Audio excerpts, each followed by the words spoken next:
तो प्यारे बच्चों, अब हम लोग जानेंगे कि क्रिस्टलीय ठोसों का वर्गीकरण जब हमने किया था तो पिछले लेक्चर में हमने पढ़ लिया था कि क्रिस्टलीय ठोसों का वर्गीकरण दो तरह से हम करते थे कि ये हैं, एक क्रिस्टलों में जो अवयवी कण होते हैं उसके आधार पर हमने बांटा था, और जबकि दूसरा ज्यामितीय विन्यास के अनुसार, माने वो किस तरह से हैं, उनकी ज्यामितीय व्यवस्था कैसी है के अनुसार उनका वर्गीकरण हम जाने थे, जिसे हम जानेंगे।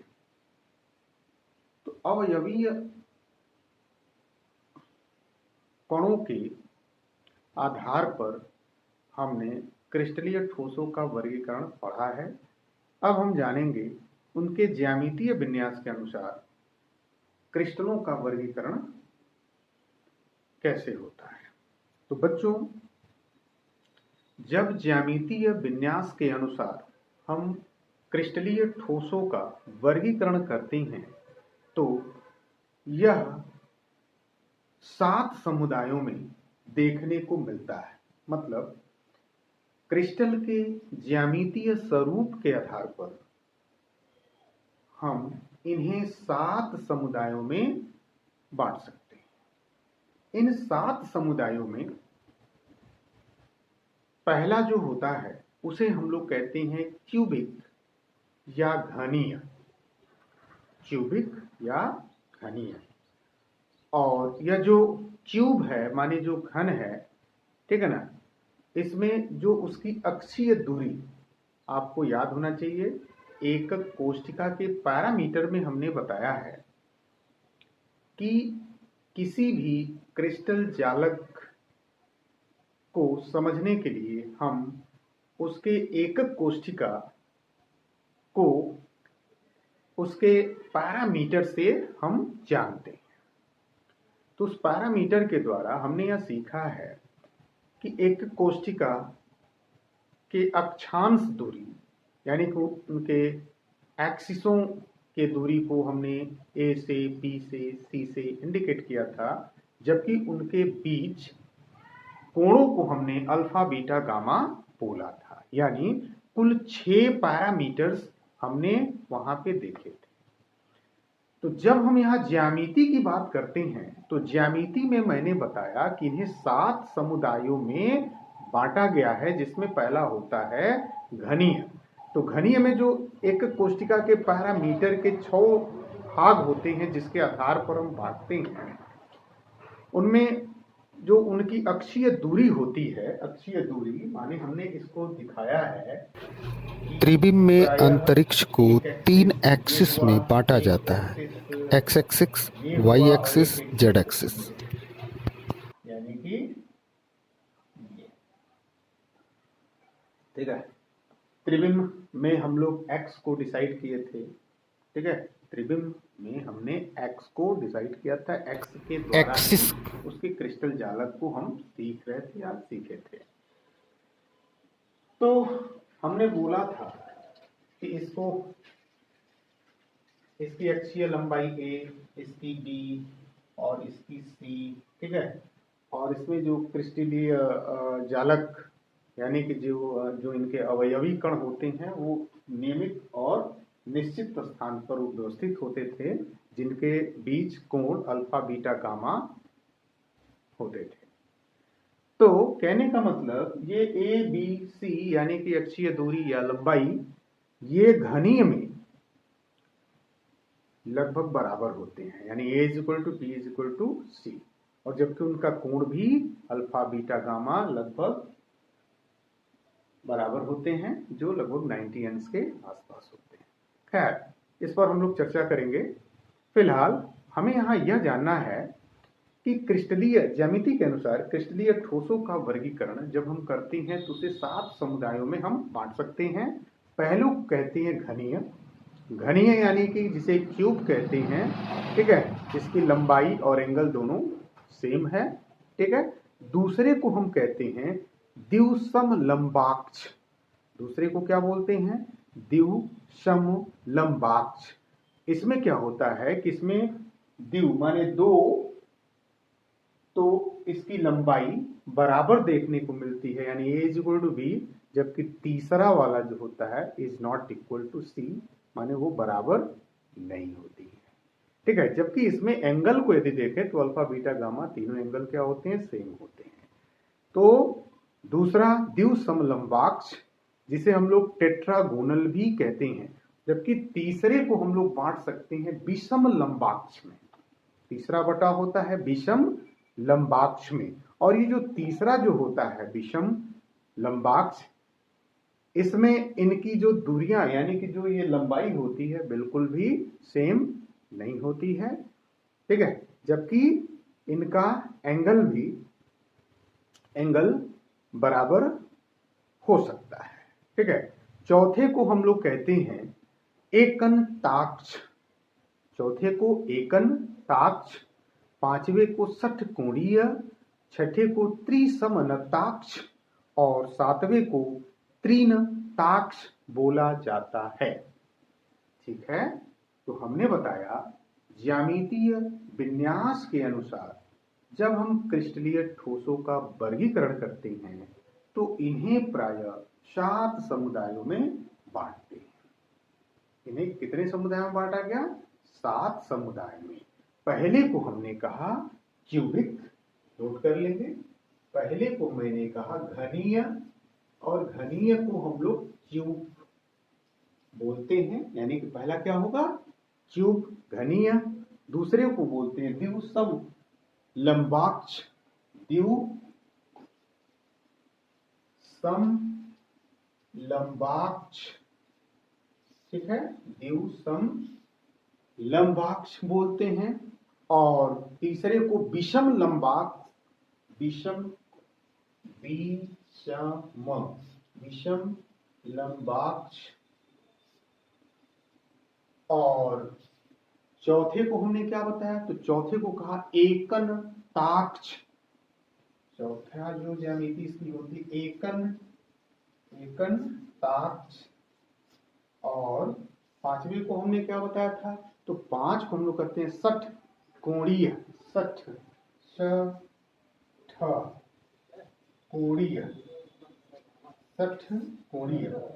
जबकि छठे को हम लोग बोलते हैं त्रिसमनताक्ष, त्रिसमनताक्ष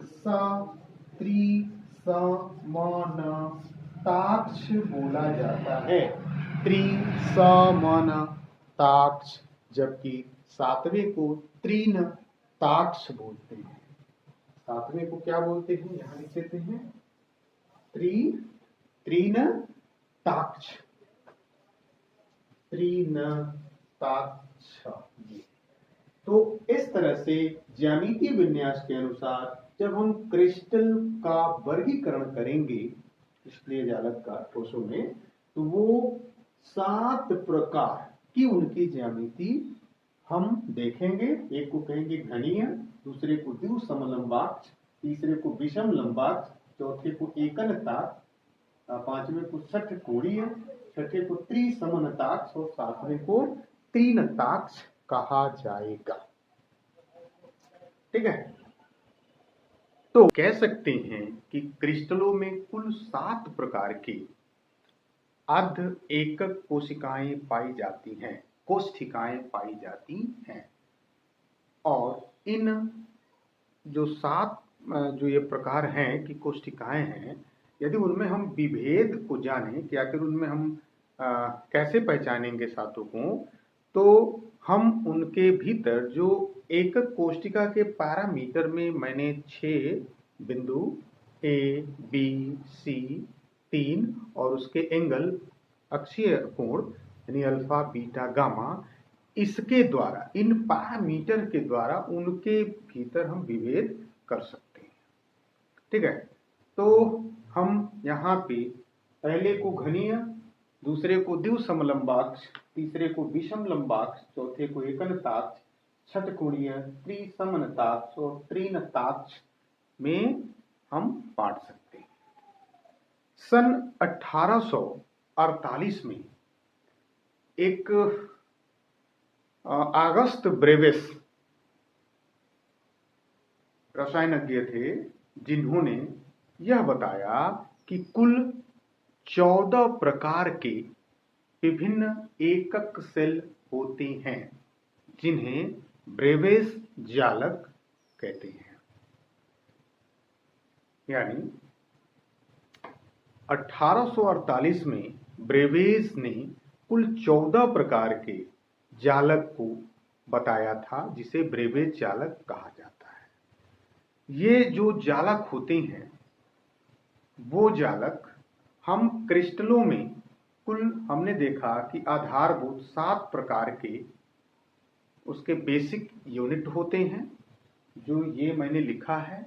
अब इनमें यानी इनके द्वारा, ठीक है, उनके भीतर त्रिविम जालकों की संख्या अलग अलग होती हैं, जो मिलकर के कुल 7 प्रकार की होती हैं। जैसे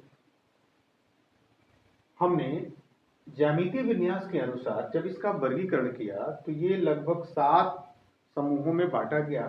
पहला जो घनीय है, इस घनीय के द्वारा हम त्रिविम जालकों की संख्या 3 हमने देखा है।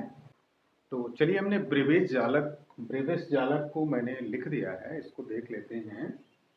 सन 1848 में, जो मैंने अभी बताया, ऑगस्ट ब्रेवेस ने बताया कि कुल 14 प्रकार के विभिन्न एकक सेल होते हैं, जिन्हें ब्रेवेस जालक कहते हैं। ठीक है। क्रिस्टलों में, माने जो भी क्रिस्टल जालक होते हैं, उनमें कुल 7 प्रकार के आधारभूत, यानी उनको बनाने के लिए जो 14 बन रहे हैं, उनमें से जो 7 हैं वो मेन है, और उसी के आधार पर वो 14 को बना रहे हैं। तो क्रिस्टलों में कुल 7 प्रकार के आधारभूत एकक सेल यानी बेसिक यूनिट, माने जो सेल है बेसिक, उन 14 को बनाने के लिए वो सिर्फ 7 ही प्रकार के हैं, जो मैंने अभी देखा मिलते हैं। इन्हें क्रिस्टल तंत्र अथवा क्रिस्टल हैबिट भी कहा जाता है। और उसी 7 को मैंने बता रखा है। क्या बताया 7 को? घनीय था, टेट्रागोनल था, आर्थ्रोगोनल था, ठीक है ना, हेक्सागोनल था,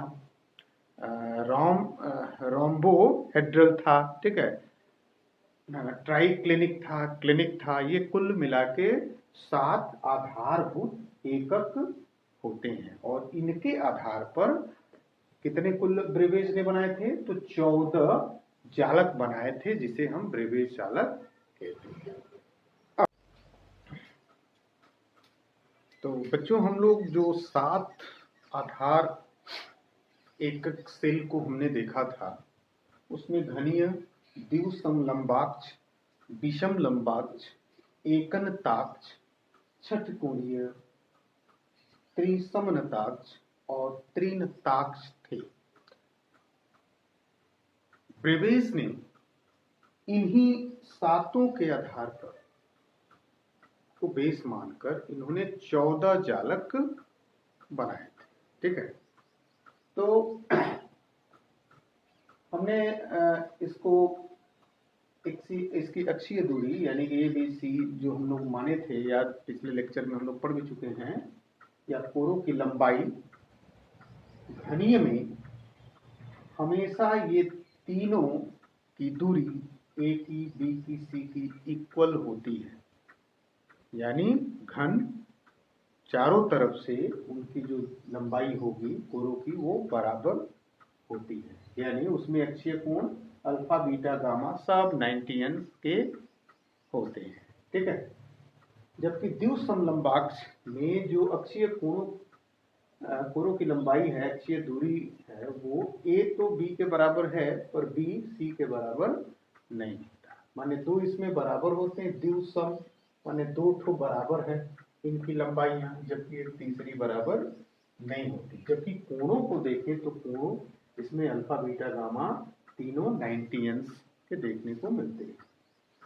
विषम लंबाक्ष में बी सम माने सब के सब लंबाई में क्या होंगे? विषम होंगे, माने समान नहीं होंगे। ए भी समान नहीं है बी से, बी भी समान नहीं है सी से।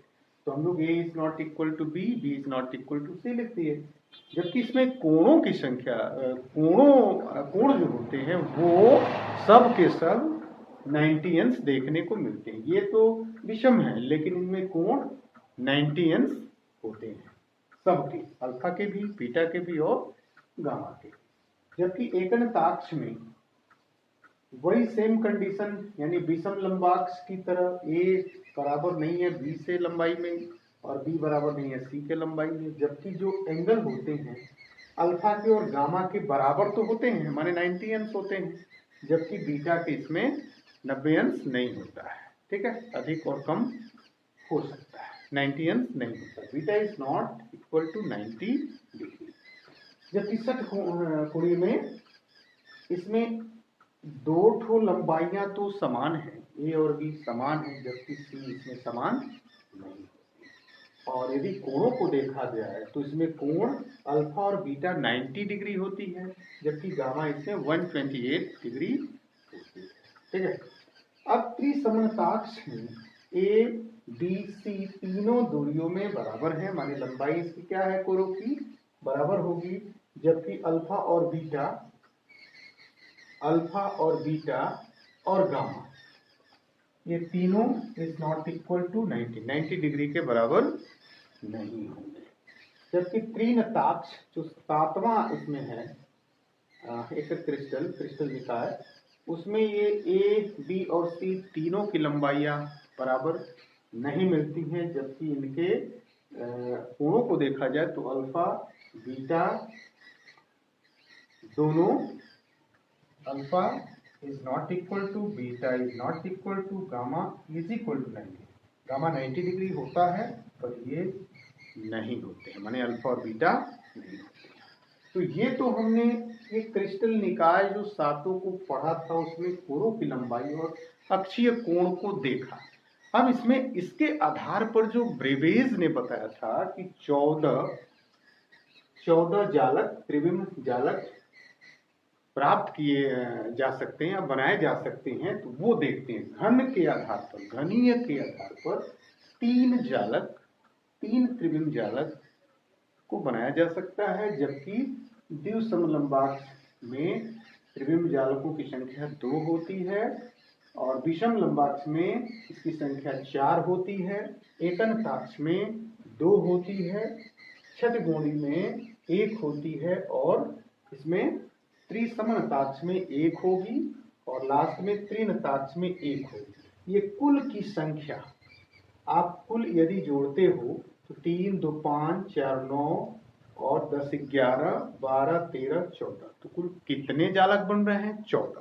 तो यही ब्रेवेज ने बताया था। क्या बताया था, तो 1848 में ब्रेवेज, जो अगास्त ब्रेवेज थे, ने कहा कि कुल 14 प्रकार के क्या बनाए जा सकते हैं, 14 प्रकार के विभिन्न एकक सेल होते हैं। ठीक है, जिन्हें ब्रेवेज जालक कहते हैं।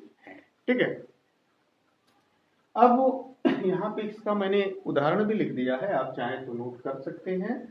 तो त्रिविम जालकों की संख्या 3, इसके उदाहरण यानी कि घनीय के उदाहरण होंगे NaCl, KCl, copper, zinc blende. इसके होंगे श्वेत टिन, SnO2, इसमें रोम्बिक सल्फर, फिर इसके हो जाएंगे एकनताक्ष के मोनोक्लिनिकल सल्फर, और इसका षटगुणीय का हो जाएगा ग्रेफाइट, इसका त्रिसमनताक्ष का कैल्साइट और त्रिनताक्ष का K2Cr2O7 यानी कि पोटेशियम डाइक्रोमेट होता है। तो बच्चों यहाँ पे एक चीज, एक जो मैंने बताया कि घनीय में त्रिविम जालकों की संख्या 3 होती है। इसको हम लोग पढ़ भी चुके हैं। पिछले लेक्चर में हमने आपको बताया था कि जो एकक कोष्ठिका होती है वो 2 प्रकार की होती है। पहले को कहते हैं मूल या आद्य एकक कोष्ठिका, दूसरे को कहते हैं केंद्रित एकक कोष्ठिका। तो मूल या आद्य एकक कोष्ठिका में हमने बताया था कि उसमें जो अवयवी कण होंगे सिर्फ 8 कोनों पर, याद करिए, सिर्फ 8 कोनों पर ही होंगे। तो उसे क्या बोला था, तो तो उसे मूल या आद्य या सिंपल सरल एकक कोष्ठिका बताया था। जबकि दूसरा जो एकक कोष्ठिका होता है जिसे हमने क्या बोला, केंद्रित एकक कोष्ठिका, यह 3 प्रकार का होता है। केंद्रित एकक कोष्ठिका कितने प्रकार का होता है? 3 प्रकार का। माने यह कैसे डिसाइड हुआ? तो यह डिसाइड हुआ कि अवयवी कण इसके कोनों के अतिरिक्त अन्य जगहों पर होते हैं तो उसे हमने बताया था, उसे क्या बोलते हैं? केंद्रित एकक कोष्ठिका बोलते हैं। जो कितने प्रकार का देखने को मिला? 3। पहले में क्या था? तो पहले में हमने बताया अंतः केंद्रित एकक कोष्ठिका यानी बॉडी सेंटर्ड यूनिट सेल। अब बॉडी सेंटर्ड में इसके कोनों के अतिरिक्त, माने 8 कोने हैं, 1 2 3 4 5 6 7 8 कोनों के अतिरिक्त इसके सेंटर में, मध्य में यदि अवयवी कण होंगे तो उसे हम बोलेंगे अंतः केंद्रित एकक कोष्ठिका। ठीक है। जबकि दूसरा मैंने बताया फेस सेंटर्ड यूनिट सेल यानी फलक केंद्रित एकक कोष्ठिका। तो फलक मैंने समझाया था, जैसे मान लीजिए कि ये कोई क्यूब है, तो क्यूब का ये वाला भाग, ये वाला भाग, ये वाला भाग, ये वाला भाग, ऊपर वाला भाग और नीचे वाला भाग, इसको हम कहते हैं फलक यानी फेस। क्या बोलते हैं? फेस बोलते हैं। तो अब अवयवी कण जो होते हैं इसके 8 कोरों पर तो पाए ही जाते हैं, इसके अतिरिक्त इनके फलकों पर भी पाए जाते हैं। उसे हम फलक केंद्रित एकक कोष्ठिका बोले थे। ठीक है। जबकि तीसरा मैंने बताया था, इसकी चर्चा हो रही है, त्रिविम जालकों की संख्या घनीय में कितनी होती है? 3 होती है। जबकि तीसरा मैंने बता रखा है कि तीसरे में इसके कोनों पर यानी 8 अवयवी कण तो पाए जाएंगे, लेकिन इसके अतिरिक्त इनके फलकों में किन्हीं 2 विपरीत फलकों पर भी अवयवी कण पाए जाते हैं। उसे मैंने क्या बोला था? अंत्य केंद्रित एकक कोष्ठिका। तो इस तरह से हमने देखा कि घनीय में, जिसमें इनकी लंबाई बराबर होती है, कोण भी, अक्षीय कोण भी इसमें 90 डिग्री होता है, में 3 त्रिविम जालकों की संख्या होती है। वैसे ही द्विसमलंबाक्ष में 2 होगी, विषम में 4 होगी, एकलताक्ष में 2 होगी, षड्कोणीय में 1 होगी, त्रिसमनताक्ष में 1 होगी और त्रिनताक्ष में 1 देखने को मिलती है, जो कुल मिला के 14 ब्रेबेज जालक होते हैं, जिसे किसने बताया था? ब्रेबेज ने, अगस्त ब्रेबेज ने बताया था। ठीक है। अब एक पॉइंट जो हमें हमेशा याद रखना है, मैं बार बार फोकस किया घनीय को लेकर के, और घन को हम लोगों ने पढ़ा भी, उसके तीनों त्रिविम जालकों को। ठीक है। तो ऐसा क्यों? तो बच्चों, जब भी हम अध्ययन में इसका प्रयोग करेंगे ब्रेबेज जालकों का, तो उसमें हम घन को ही चुनेंगे, माने घन को ही चुना जाता है या लिया जाता है। यानी 7 क्रिस्टल, इन 7 क्रिस्टल समूहों में घनीय सबसे सम्मित होता है। जो घनीय होता है ये सबसे सम्मित होता है। आप ध्यान दीजिए, ये बराबर, ये बराबर, सब क्या होता है? सबसे सम्मित होता है। इसलिए अध्ययन में प्राय हम घनीय यानी क्यूबिक क्रिस्टल जालक को ही चुनते हैं। ठीक है। तो इसलिए हम लोग इसकी ही चर्चा किए भी हैं, याद रखिएगा। जबकि जो सबसे लास्ट में त्रिनताक्ष होता है, ये जो त्रिनताक्ष होता है वो सबसे असम्मित होता है, वो सबसे असम्मित होता है। ठीक है ना। और इसमें अक्षीय कोणों में भी कोई समानता देखने को नहीं मिलती है, माने इनके कोणों की लंबाई में भी और अक्षीय कोणों में भी कोई समानता देखने को नहीं मिलती है। तो इस तरह से हमने ब्रेबेज जालक को देखा कि कुल 14 ब्रेबेज जालक होते हैं, जो 7 बेसिक एकक सेल से ही बनाए जाते हैं। इसमें हमें याद रखना है घनीय के तीनों त्रिविम जालकों को भी, इसी पर हम आगे भी बात करेंगे। ठीक है।